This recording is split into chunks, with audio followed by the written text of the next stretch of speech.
വീണ George 9 കൊല്ലവും അദ്ദേഹം 52 കൊല്ലം. അദ്ദേഹം 52 കൊല്ലം പഠിച്ചപ്പോഴും പ്രവർത്തിച്ചപ്പോഴും അദ്ദേഹം പഠിച്ച ക്ലാസ്സുകളെല്ലാം തോറ്റുപോയി. അതുകൊണ്ട് അദ്ദേഹം 52 കൊല്ലം പഠിച്ചപ്പോൾ അദ്ദേഹം ചെന്നത് വെറും 4ാം ക്ലാസ് വരെ എന്നുള്ളൂ. വീണ ജോർജ് 9 കൊല്ലം പഠിച്ചു. ആ 9 കൊല്ലം ഓരോ ക്ലാസ്സിലും ജയിച്ച് അതുകൊണ്ട് 9ാം ക്ലാസ്സിൽ ചെന്നു. അപ്പോൾ 52 കൊല്ലം പഠിച്ച ആൾ 4ാം ക്ലാസ്സിലും 9 കൊല്ലം പഠിച്ച ആളുകൾ 9ാം ക്ലാസ്സിൽ ചെല്ലുമ്പോൾ അപ്പോൾ മനസ്സിലാക്കാം അവരവരുടെ കഴിവുകേടും സ്വയം മനസ്സിലാക്കാതെ പാരമ്പര്യം പറഞ്ഞ് അധികാരം കിട്ടിയില്ല എന്ന് പറഞ്ഞാൽ ഈ 52 കൊല്ലത്തിന് മേലും പാരമ്പര്യം ഉള്ള ആളുകൾ ഈ രാജ്യത്തുണ്ട്.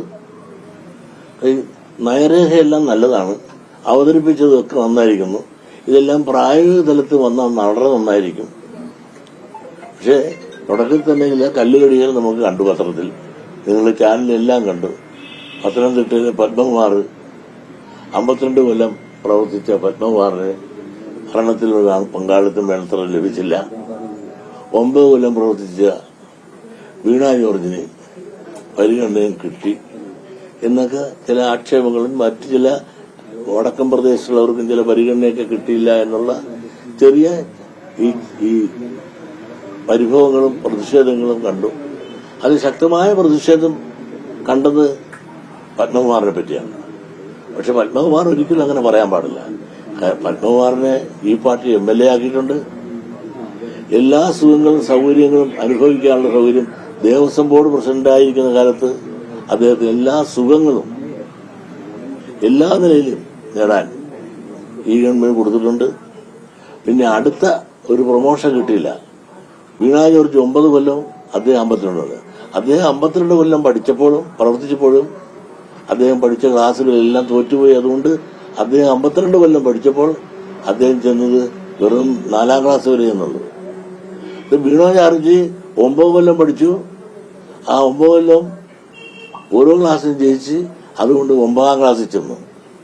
അപ്പോൾ 52 കൊല്ലം പഠിച്ച ആൾ 4ാം ക്ലാസ്സിലും 9 കൊല്ലം പഠിച്ച ആളുകൾ 9ാം ക്ലാസ്സിൽ ചെല്ലുമ്പോൾ അപ്പോൾ മനസ്സിലാക്കാം അവരവരുടെ കഴിവുകേടും സ്വയം മനസ്സിലാക്കാതെ പാരമ്പര്യം പറഞ്ഞ് അധികാരം കിട്ടിയില്ല എന്ന് പറഞ്ഞാൽ ഈ 52 കൊല്ലത്തിന് മേലും പാരമ്പര്യം ഉള്ള ആളുകൾ ഈ രാജ്യത്തുണ്ട്. അങ്ങനെ പാരമ്പര്യം വെച്ചുകൊണ്ടും ആണ് സ്ഥാനങ്ങൾ ലഭിക്കണമെന്ന് ആരാഗ്രഹിച്ചാലും ശരിയല്ല. ഓരോരുത്തരും പ്രവർത്തനത്തിന്റെ കഴിവാണ്. വീണ ജോർജ് ജനപ്രിയയാണ്, മിടുക്കിയാണ്, കാര്യശേഷിയുള്ളതാണ്. കുറഞ്ഞ സമയം കൊണ്ട് തന്നെ 9 കൊല്ലം കൊണ്ട് തന്റെ മികവ്, പ്രവർത്തന മേഖലയിലുള്ള തന്റെ മികവ് ഭംഗിയായി തെളിയിച്ചു എന്നുള്ള കാര്യത്തിൽ ശത്രുക്കൾക്ക് പോലും എതിർക്കാൻ സാധിക്കാത്ത ഒരു ആരോഗ്യമന്ത്രി എന്ന നിലയിൽ എല്ലാ മേഖലകളിലും ഓടിയെത്തിക്കൊണ്ട് ഒരു ജനങ്ങളുടെ ഇടയിൽ ഒരു ജനനേതാവായി ജനങ്ങളുടെ ഇടയിൽ ജനങ്ങളോടൊപ്പം നിന്നുകൊണ്ട് പ്രവർത്തിക്കുന്ന ഒരു ആരോഗ്യമന്ത്രി എന്ന നിലയിൽ അവര് പരാജയപ്പെട്ട ഒരാളല്ല, വിജയിച്ചൊരു ആരോഗ്യമന്ത്രിയാണ്. ആ ആരോഗ്യമന്ത്രി 9 കൊല്ലം പ്രവർത്തിച്ചുകൊണ്ട് അതിന്റെ അർഹത കിട്ടിയെങ്കിൽ തന്റെ അർഹതയുടെ കുറവ് സ്വയം മനസ്സിലാക്കണം. ജില്ലാ ഓഫീസുകളും തമ്മിലിടിച്ചത് ആരാണ്? എന്തിനു വേണ്ടി? മാസങ്ങൾക്ക് മുമ്പല്ലേ നടന്നത്. ഏത് നേതൃഗുണമാണോ? 52 കൊല്ലം പറഞ്ഞുകൊണ്ടായോ? MLA ആക്കിയില്ലേ? ദേവസ്വം ബോർഡ് പ്രസിഡന്റായി എന്തെല്ലാം ഗുണങ്ങൾ കിട്ടി? ഇതൊന്നും ജനങ്ങൾ മറന്നിട്ടില്ല, പാർട്ടി മറന്നിട്ടില്ല. നന്ദികേട് കാണിക്കരുത്.